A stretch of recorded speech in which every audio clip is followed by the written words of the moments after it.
as crianças maiores, até 99 anos, né? Não tem ninguém aqui na cidade. Podem abrir suas Bíblias em Ruth, capítulo 1. Agora a provinha de EBD. Vamos abrir aí o livro de Ruth, viu? Existe esse livro na Bíblia. Ruth, capítulo 1. Nós vamos iniciar hoje uma série de pregações em Ruth. Vamos passar por todo esse livro, um livro histórico das Escrituras. Fica logo depois do livro de Juízes. Quem souber a musiquinha vai achar fácil, né?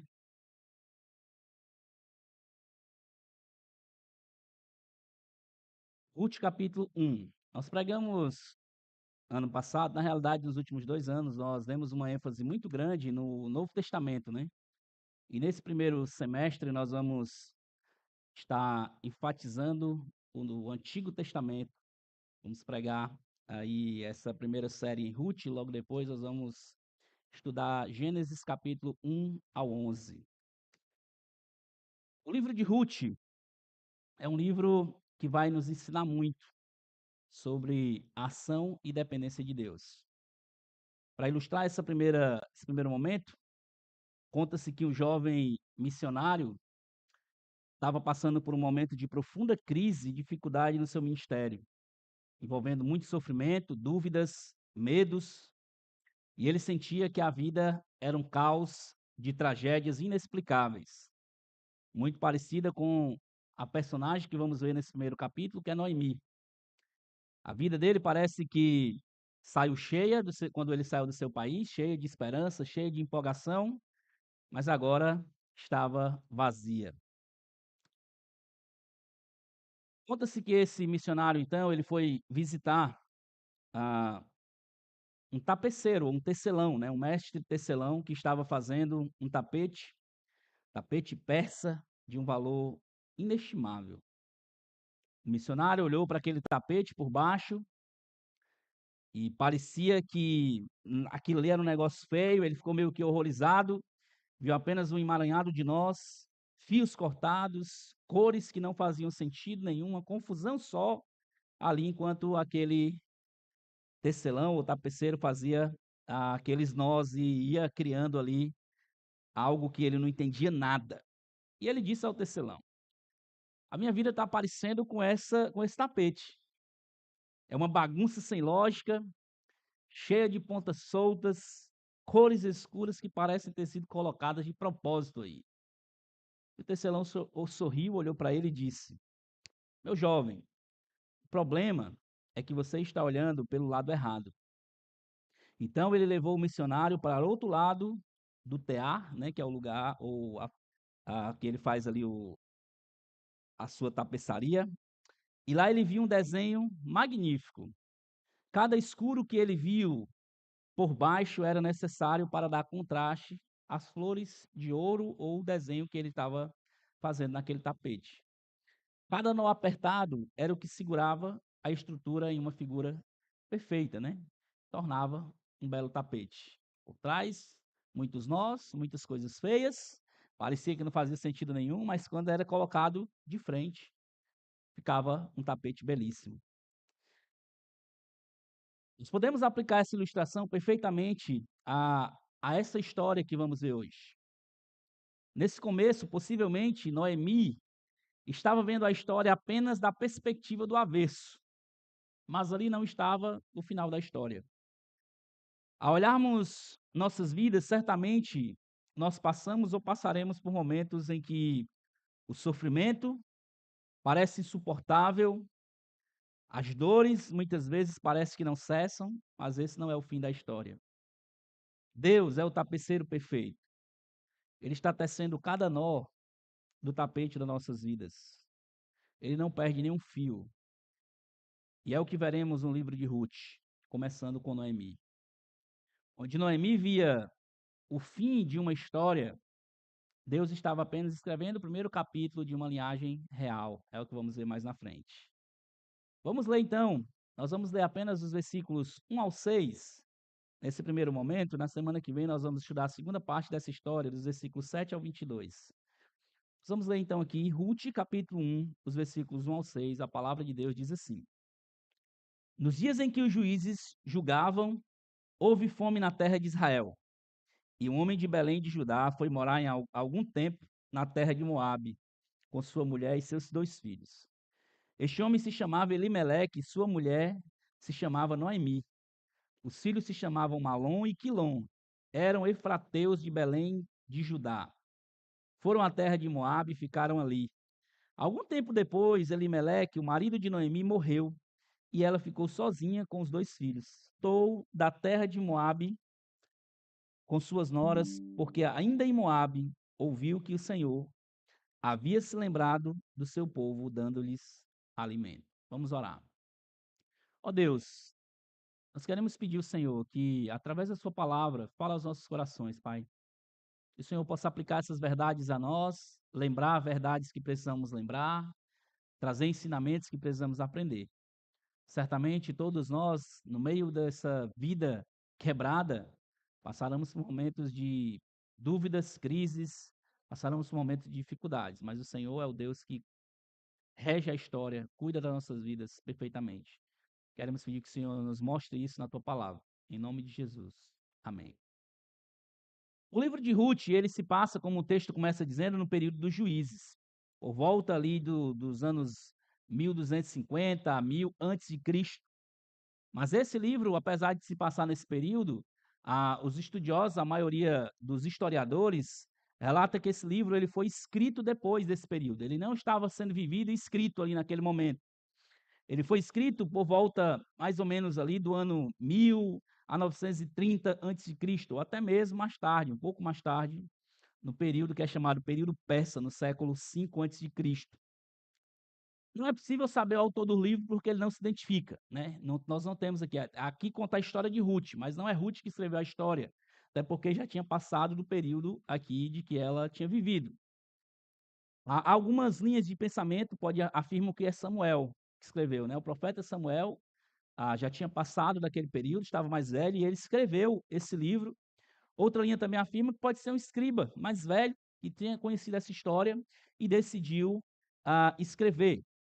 E a história, se passando no período dos juízes, ela foi escrita um pouco mais tarde, como vimos, e provavelmente o desejo do escritor era mostrar que Deus trabalha e usa pessoas simples e que a salvação ela não estava restrita apenas ao povo de Israel, como muitos pensavam. Ela se estende a todos que demonstram fidelidade, como é o exemplo de Ruth. E Ruth, como nós vamos ver, ela é a bisavó do rei Davi, né? Então, apesar de ser uma moabita, não era alguém da linhagem de Israel, mas foi a pessoa que Deus escolheu para usar, para que pudesse caminhar a sua história, mostrando assim, Deus demonstrando fidelidade, mesmo usando pessoas improváveis, né? Qual é a grande ideia desse trecho, se pudermos resumir o ensinamento desses primeiros versículos? Nós vamos ver através da vida de Noemi e sua família que o sofrimento ele pode mudar o cenário, pode mudar o nosso cenário, mas a providência garante o nosso destino. A gente precisa lembrar disso. Por mais que a providência mude o cenário momentâneo, mas a providência ela garante o destino, ela não muda. Primeira coisa que nós vemos nesse trecho, quando começamos vendo logo aqui de cara, né? Só para você saber, hoje vocês não estão com papelzinho aí, porque a nossa impressora deu um problema e não deu para imprimir, tá? Mas depois, se vocês quiserem, eu posso enviar. Mas, primeira coisa que nós vemos aqui é um cenário devastador, né? Quando você olha esses primeiros versículos aqui, é meio que você pensa assim, meu amigo, olha essa história de que essa família está passando. Olha o tamanho da dor dessa família que nós vemos aqui. Primeiro que nós vemos que, possivelmente, não podemos julgar que foi uma escolha errada desse homem chamado Elimeleque, mas possivelmente uma decisão, de certa forma, egoísta, né? Não, eu vou sair de um lugar que é um lugar onde é a providência de Deus que eu deveria confiar e vou para um lugar de idolatria, que é Moabe, buscar alimento. Porque nós vemos que o texto começa dizendo que no dia que os juízes julgavam, houve fome na terra de Israel. Possivelmente essa fome, como nós vemos, até mesmo relatado, tanto nos livros dos profetas, quanto algumas vezes até no próprio livro dos juízes, por questão de desobediência do povo. Então o povo ia lá, Deus trazia providência para o povo desobedecia, Deus trazia juízo. Aí Deus vinha lá de novo de forma providente, o povo desobedecia, Deus trazia juízo.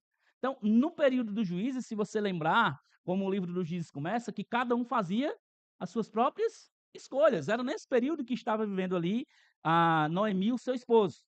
Então, eles decidem, Elimeleque pega toda a sua família, um homem de Belém de Judá, que nós vamos ver aqui, ah, decidiu pegar a sua família e foi morar com ela, com a sua família na terra de Moabe. Moabe era uma terra de idolatria, era uma terra de pessoas desobedientes. Você vê isso aí nos Moabitas, né? E várias vezes a gente vai ver no Antigo Testamento, perdão, o quanto esse povo era um povo desobediente, o quanto esse povo era um povo idólatra de muitos deuses. E no decorrer também, a gente vai ver que a própria Orfa, né, que era uma das noras de Noemi, ela quando deixa a Noemi vai seguir para o seu povo, ela diz, ela seguiu os seus deuses. Mesmo que ela tivesse casado ali com o filho de Noemi, que fosse um servo, ou deveria pelo menos servir a Yahvé, o único Deus, elas ainda continuavam adorando os seus deuses. Então, essa é a terra de Moabe. Ele sai de Belém e vai para uma terra de idolatria. E há algo aqui que é meio até irônico. Belém, eu não sei quantos de vocês sabem, mas o significado de Belém é terra ou casa do pão. Esse é o significado de Belém. Terra do pão. Na terra do pão estava havendo fome, por causa do juízo de Deus. Deus traz juízo sobre aquele povo ao ponto de aonde deveria ser a terra da providência, a terra de pão, não existe pão.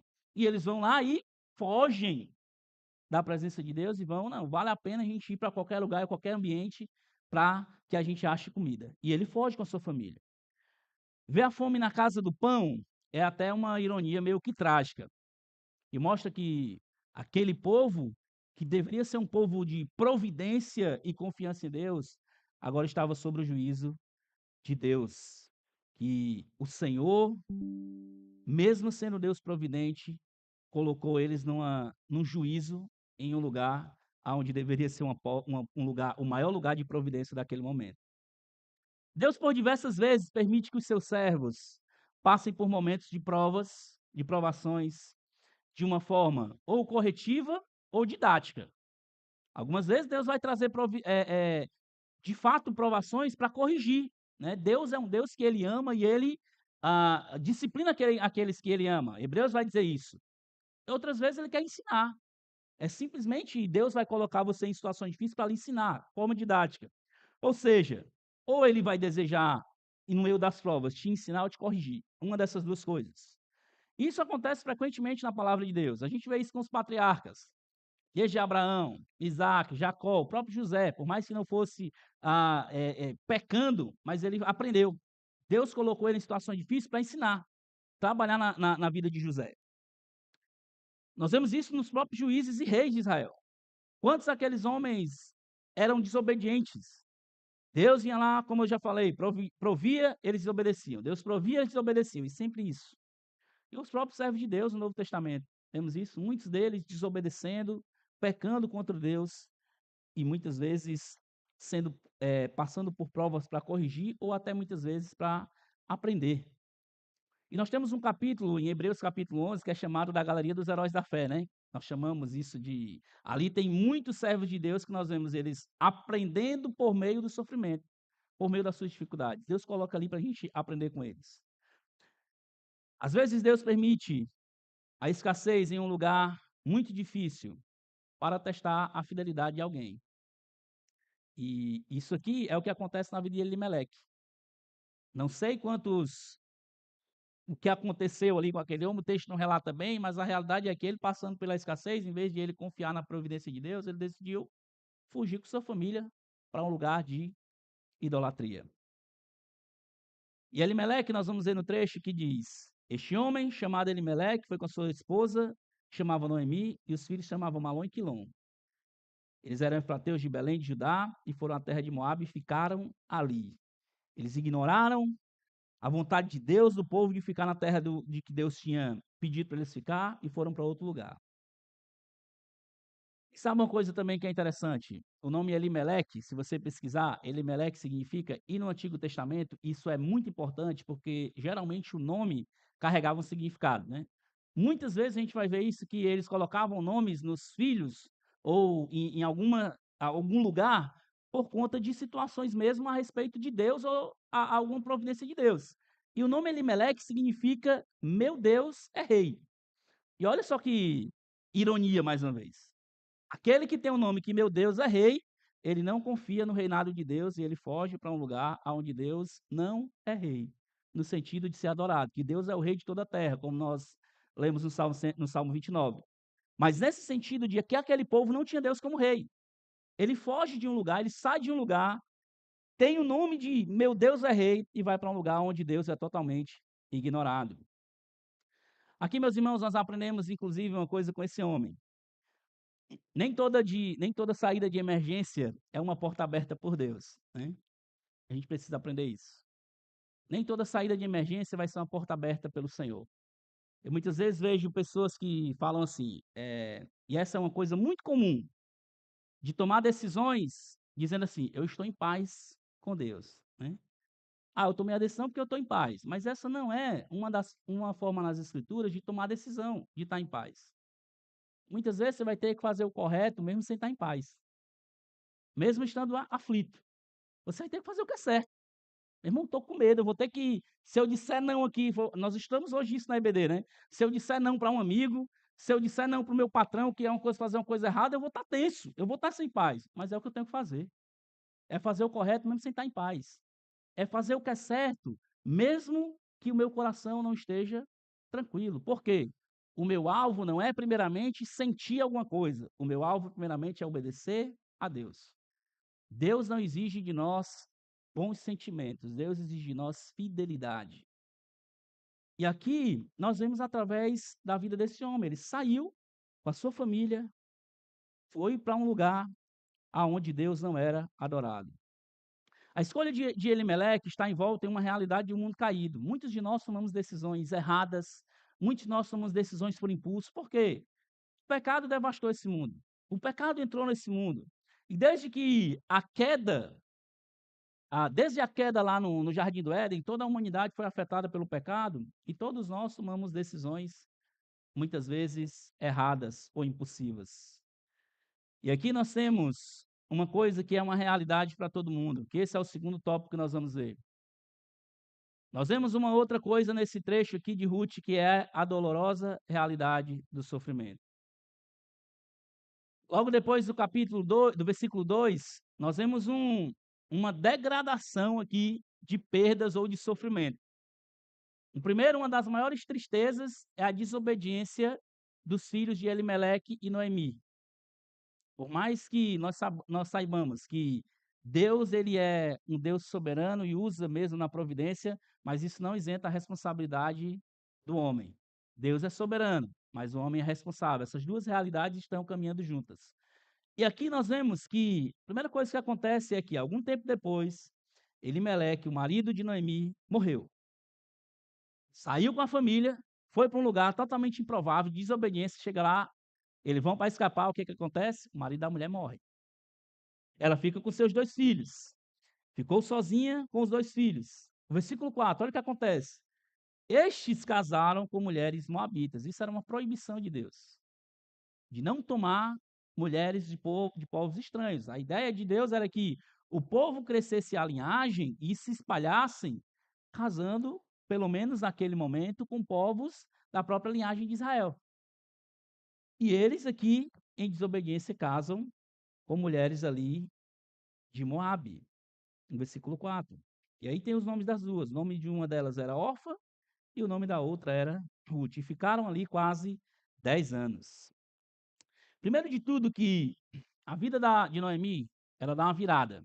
Ela sai com seu marido para uma cidade diferente, ele toma essa decisão, vai para um lugar de idolatria, buscar comida, preservar a família, perde o marido agora. Imagina estar numa região sem marido. Naquela época, viúva, ela era tida como uma mulher da baixa, né, como se fosse uma mulher que estivesse vivendo em vulnerabilidade social. Não tinha nem economias. Geralmente o provedor da casa, naquela cultura, eram os homens, né, que traziam a providência para casa.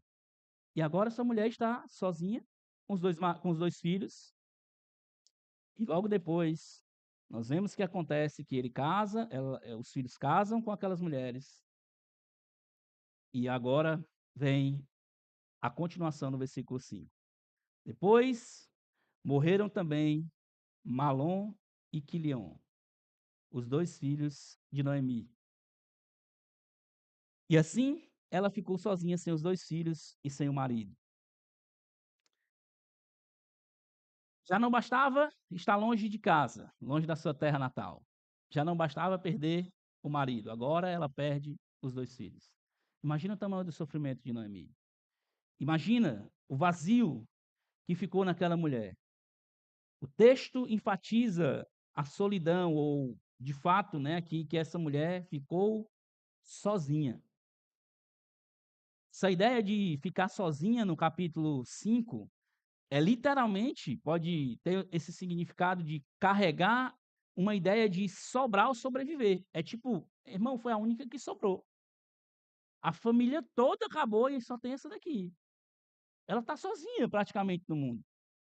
Imagina nós aqui, né? Tipo, todos os nossos familiares morreram e ficamos só nós, numa terra a qual nós somos estranhos, nós não somos daquele lugar e estamos lá sozinhos. É o que aconteceu com ela. Mas sabe de uma coisa também que é interessante nesse trecho? Que a palavra ficar ou ficar sozinha é uma palavra só, né, no hebraico, ela também traz uma ideia de remanescente. A ideia é que, tipo, Deus deixou alguém. Olha como isso já dá uma virada de ótica. Ao olhar pela ótica de Noemi, ou olhar pela ótica humana, parece que aquela mulher ficou sozinha. Mas ao olhar pela ótica de Deus, é como se Deus tivesse deixado alguém ali sobrando. Não sei se quantos de vocês sabem, mas essa palavra remanescente, especialmente na linguagem do Velho Testamento, é muito importante. Desde lá de Abraão, né, quando ele vem falando do remanescente, da linhagem de Abraão, que viria o remanescente. E isso começa onde? Lá no Éden. Depois que a mulher e o homem desobedecem, que Deus traz o juízo pela mulher e vai dizer: olha, da semente da mulher vai vir um que vai pisar a cabeça da serpente.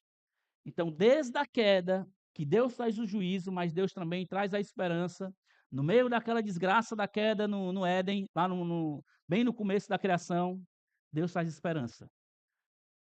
Acabou, está tudo aí tipo perdido, o pecado entrou no mundo. Mas espera aí, vai vir um que vai pisar a cabeça da serpente, que vai trazer esperança. E da mesma forma que parece que Deus podia ter acabado com a vida de Noemi. Deus podia ter matado todo mundo, mas Deus deixa Noemi viva.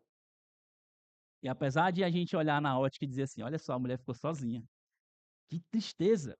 Mas ao olhar pela ótica de Deus, remanescente aqui é que de fato Deus deixou essa mulher com um propósito. Por mais que ela não compreendesse naquele momento, mas era uma remanescente com um propósito maior.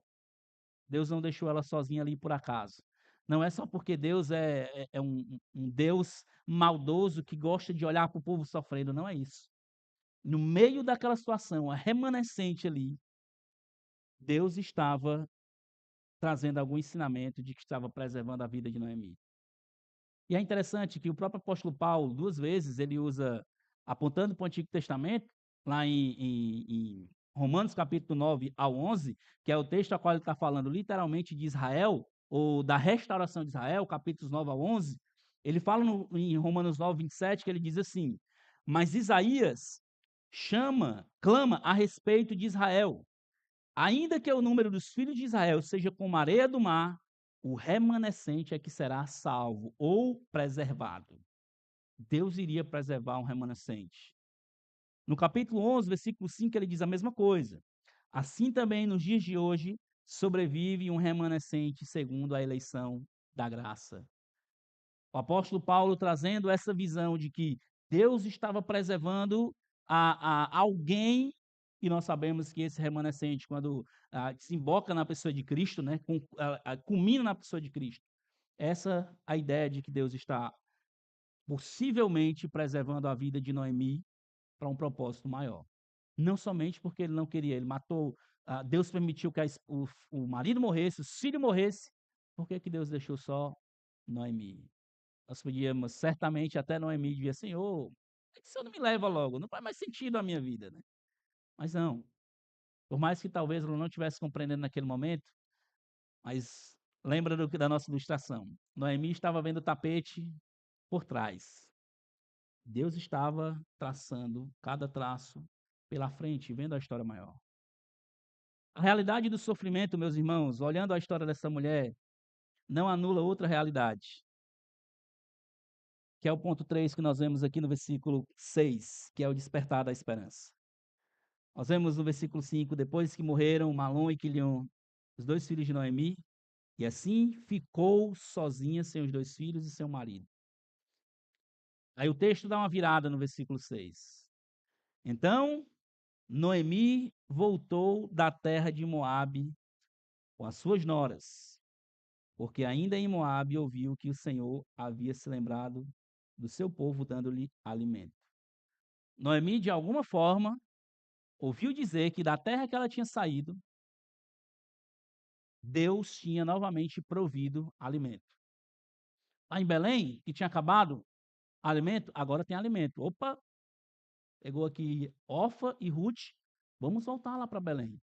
Lá tem alimento.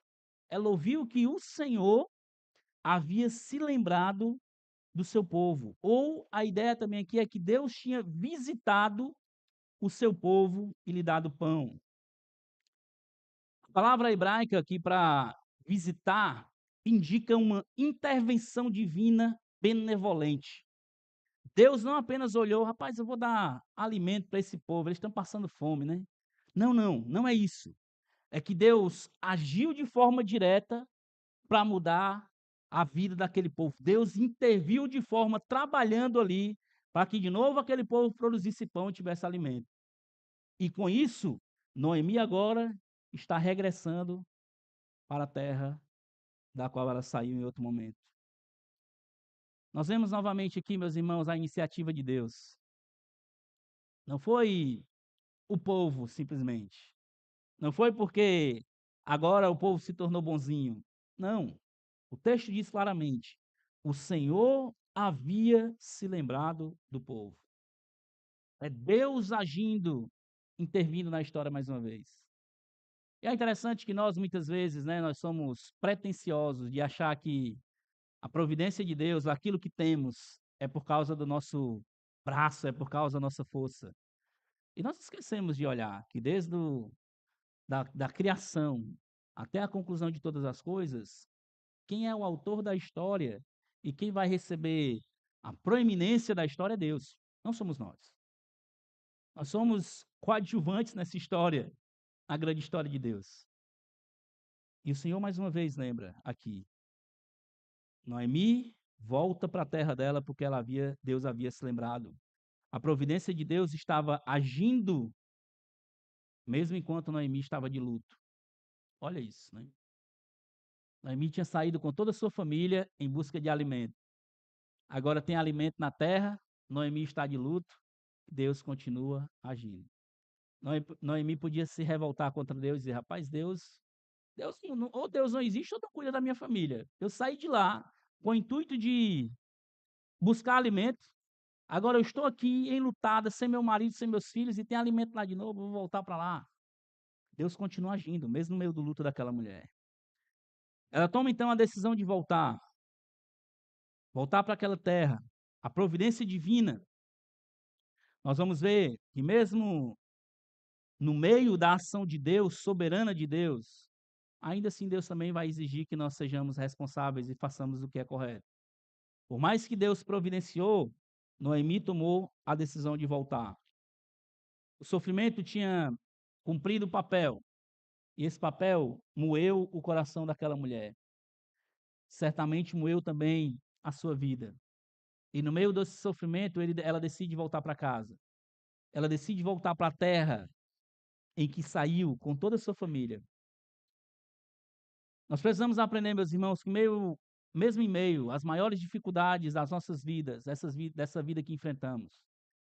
Se eu perguntar aqui nesse auditório que quantas pessoas, quantos de vocês já enfrentaram sofrimentos grandiosos, talvez muitos de vocês tenham aí várias histórias, histórias diferentes, em áreas diferentes. Mas a realidade é que o sofrimento está presente. Mas uma outra realidade também é que Deus, ele continua no trono, soberano, mesmo em meio ao nosso sofrimento. Deus, ele continua agindo soberanamente, mesmo quando nós perdemos o controle das nossas vidas. Mesmo quando parece que todas as coisas se viraram de ponta cabeça, Deus ainda continua agindo. Mesmo quando parece que nós perdemos tudo, Deus ainda continua agindo. Vemos nesses primeiros versos uma realidade comum à humanidade: o sofrimento. O sofrimento é comum. Infelizmente, nós vivemos num mundo caído. Infelizmente, nós vivemos num mundo em que a realidade do pecado traz sofrimento. E alguém nesse mundo sofreu o maior sofrimento que nenhum de nós podia sofrer. Cristo, Filho de Deus, que nós vimos nos últimos domingos, que se fez carne. O Verbo se fez carne e habitou entre nós, cheio de graça e de verdade. E vimos a sua glória, glória como a do unigênito do Pai. João 1,14. Esse Deus que veio nesse mundo, ele sofreu, ele padeceu por causa dos nossos pecados. Para mostrar que não era simplesmente assim, Deus ele gosta dos nossos sofrimentos e ele não está nem aí para isso. Deus ele fez algo no sentido de como a própria palavra diz, ele se humilhou. E o que é se humilhar? Se humilhar é o fato de Deus assumir a forma de homem. O simples fato de Deus sair lá da sua glória, vir nesse mundo, encarnar como um homem igual a nós, por mais que ele não tenha pecado, encarnou como homem, cresceu, um bebezinho que precisou aprender sabedoria. Interessante isso, né? Aquele que é totalmente sábio precisou crescer em sabedoria. Aquele que cuida de todos nós precisou ser cuidado. Impressionante. Ele veio nesse mundo, mas ele sofreu. Um sofrimento que, por mais que o sofrimento de Noemi seja verdadeiro, grandioso, doloroso, e a gente não pode. Ah, não, Jesus sofreu mais do que você, então deixa de besteira. Não é isso. A gente não pode também isolar ou deixar de lado a realidade do sofrimento. O sofrimento, ele dói, sim. E nós precisamos de esperança, precisamos encorajar uns aos outros. Mas essa esperança, ela só é maior quando nós olhamos para o sofrimento de Cristo. Alguém que sofreu para que nós pudéssemos ter maior esperança. Vemos que Deus parece que mesmo quando ele está em silêncio, ele brada maior do que as nossas dores. Parece que o silêncio de Deus, muitas vezes nos nossos sofrimentos, ele vai gritar, ele vai bradar maior do que as nossas dores. E é como nós vemos isso mais uma vez no exemplo de Jesus. Jesus lá na cruz, ele fala, Eli, Eli, lama sabachthani, né, que é fazendo referência ao Salmo 22. Deus meu, por que me desamparastes? Deus meu, por que o Senhor me abandonaste? Jesus estava sofrendo ali como se fosse a ausência do Pai naquele momento por causa dos pecados que estavam levando sobre nós. Sobre ele, né? Os nossos pecados estavam levando sobre ele. A realidade, meus irmãos, desse mundo caído é que o sofrimento está presente. Mas nós precisamos lembrar que a maior realidade é que nos maiores sofrimentos, nas maiores dificuldades, nas maiores perdas, Deus continua governando soberanamente. Nos versículos 1 ao 5, Deus parece ausente. Nós até nem vemos aqui referência nenhuma de Deus, né, nos versículos 1 ao 5. Cadê Deus? O texto não começa aqui, não fala sobre Deus, não tem nada de Deus. E onde é que está Deus aqui nesse momento? No sofrimento, ele deixou o povo lá e estava nem aí para eles. Parece que Deus não está presente aqui, nos versículos 1 ao 5. Nós não vemos nenhum profeta, não vemos nenhum milagre, nenhuma voz que vem do céu ali intervindo na vida daquele povo. Mas quando chega na parte do versículo 6, ele revela que enquanto Noemi chorava em Moabe, Deus estava trabalhando em Belém. Deus trabalha mesmo no meio do silêncio. Isso é incrível para nós. Mesmo quando Muitas vezes, talvez você já orou e, Senhor, eu preciso que o Senhor me direcione, me ajude, me mostre na sua palavra uma resposta para isso, para a situação que eu estou vivendo, que eu estou passando, e Deus parece assim que silenciou total, né? Mas Deus ainda assim continua trabalhando. Deus ainda assim continua no mesmo lugar. E isso é incrível para nós. Então, meus irmãos, essa primeira parte desse trecho nos mostra muito, não somente a respeito do sofrimento, que é uma realidade, mas começa nos mostrando muito a respeito de Deus, que não se ausenta no sofrimento. Eu queria trazer alguns encorajamentos para vocês aqui como aplicações. Primeiro de tudo, aprendendo com Elimeleque, não tome decisões baseadas nas circunstâncias. Não importa o momento em que você esteja vivendo, lembre-se sempre que Deus está no controle da sua vida.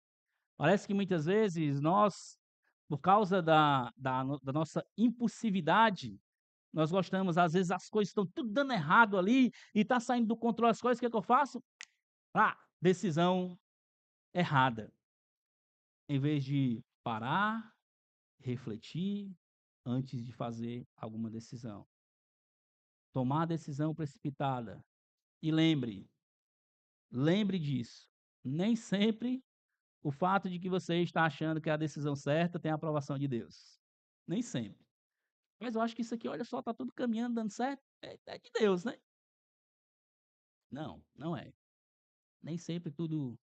Até ouvi uma frase uma vez, né? Nem sempre o que dá certo é certo. Pense nisso.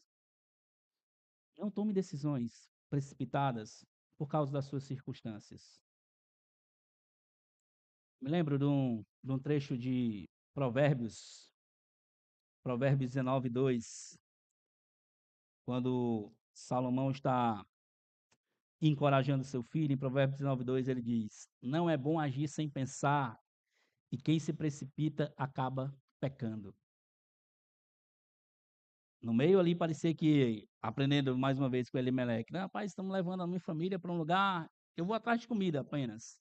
Mas será que todas as outras circunstâncias valeriam a pena, no sentido de estar no lugar de idolatria, de estar no lugar onde havia adoração a falsos deuses, valeria a pena? Então pensa nisso, nem sempre o fato de que parece certo é certo. Não tome decisões baseadas unicamente nas suas circunstâncias. Você não precisa das melhores circunstâncias, lembra disso, para confiar em Deus.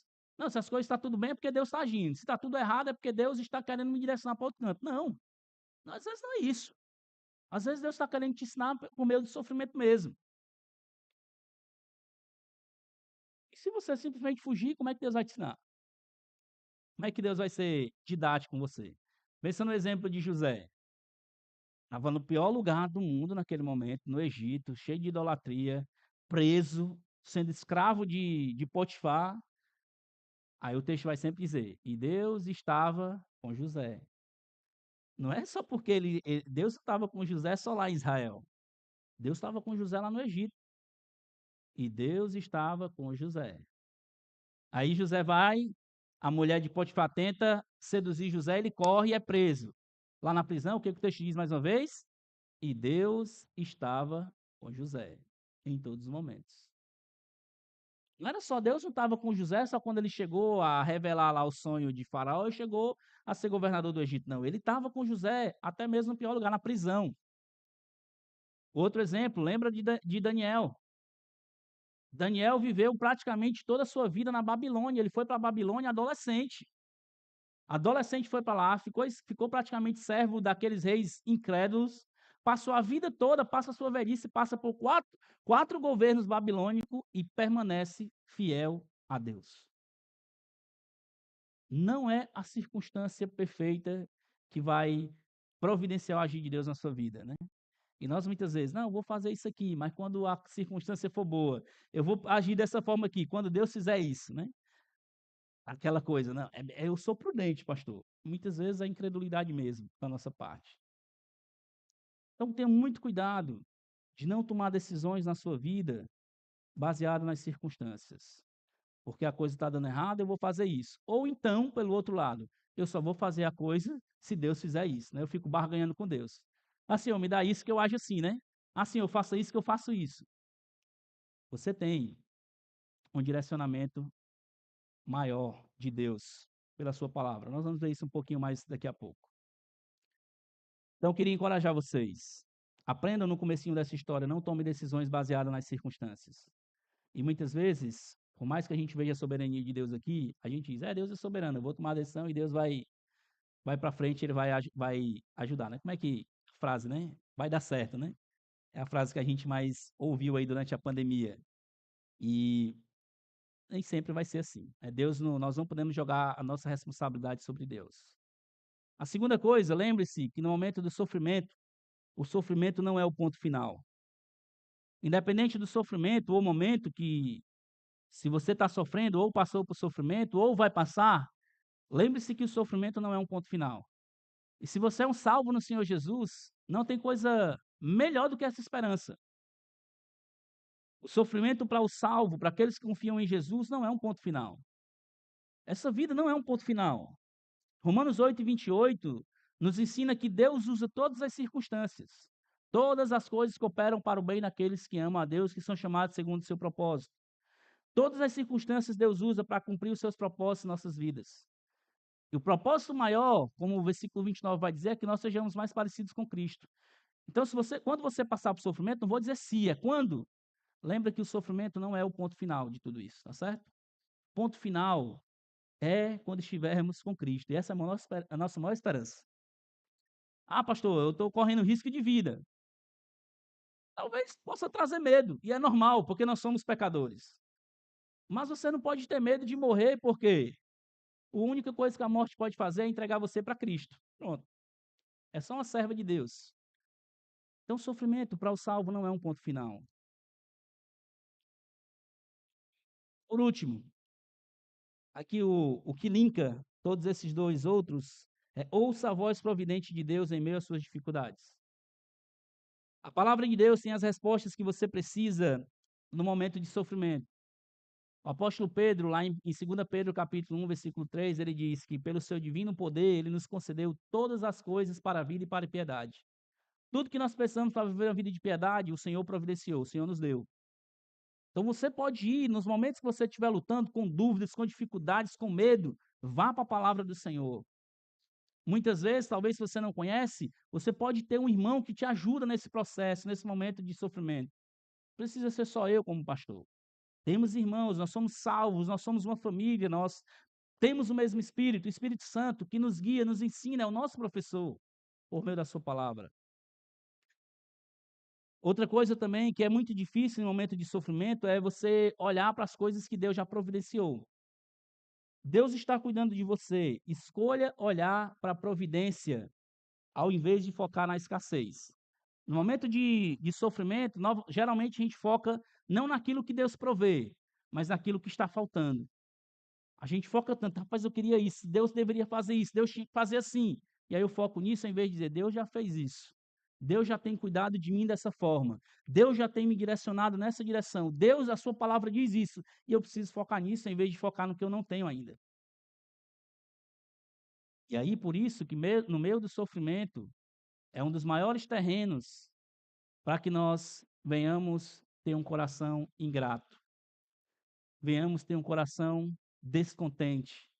Em vez de trabalharmos a gratidão e o contentamento, nós trabalhamos a ingratidão e o descontentamento. E a proporção do sofrimento de aumentar é muito grande.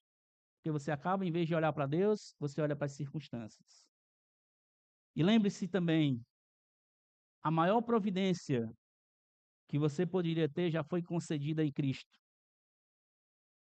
Se Deus não te der mais nada nessa vida, se você não conseguir alcançar mais nada, seja espiritualmente, financeiramente, Cristo já é suficiente. Ele não garantiu que ele te daria uma vida boa nessa terra. Ele não garantiu que você não passaria por sofrimento. Ele não garantiu que você seria rico. Ele não garantiu que você não passaria por escassez. Mas ele garantiu que ele estaria com você todos os dias, até os confins da terra. Até o último dia. Nós geralmente costumamos lembrar de Filipenses capítulo 4, versículo 13, né? Tudo posso naquele que me fortalece. Até a galera faz tatuagem, né? Escreve nos cantos e tudo, mas esquece do versículo 12. Seja no meio da escassez, seja no meio da providência, seja tendo muito, seja tendo pouco. Aí sim, tudo eu posso naquele que me fortalece. Não é a circunstância que vai trazer contentamento para você. É para quem você olha no momento do sofrimento. Em Cristo você tem a providência suficiente. Em Cristo você tem tudo, isso basta. Então, meus irmãos, que nós possamos aprender nesse primeiro momento que o Senhor, ele é presente, o Senhor, ele é um Deus provedor, mesmo no meio do nosso sofrimento. O Senhor, ele é um Deus que ele não perde o controle, mesmo quando parece que nós perdemos o controle. Vamos orar. Senhor, obrigado pela tua palavra. Nos ajude, Senhor Deus, a olhar corretamente por meio do sofrimento. Nos ajude, Senhor Deus, a confiar na providência do Senhor, no meio das dificuldades e ah, as perdas de controles que muitas vezes nós temos nessa vida. Nos faça lembrar que o Senhor é um Deus provedor e é um Deus que cuida de nós em tudo. O Senhor providenciou o maior sacrifício por nós e a maior bênção que podemos ter, que é a salvação. E isso é suficiente. Eu quero encorajar os meus irmãos a lembrarem disso, a serem fortalecidos por isso. Se caso, Senhor Deus, tiver alguém que ainda não te conhece, não conhece ao Senhor, não colocou a sua vida totalmente nas mãos do Senhor, que nessa manhã o Senhor haja com providência nessas vidas, trazendo salvação, e que essas pessoas respondam, Deus, de forma positiva, abraçando essa providência que o Senhor fez na cruz. Não há, Senhor Deus, coisa melhor, não há lugar melhor para descansarmos, a não sermos na tua presença e na tua vontade. Eu peço que o Senhor nos faça focar naquilo que o Senhor já proveu, em vez de focarmos naquilo que desejamos e que queremos. Muito obrigado, Senhor Deus, pelo que o Senhor é, pela sua presença em nossas vidas. Em nome de Jesus. Amém.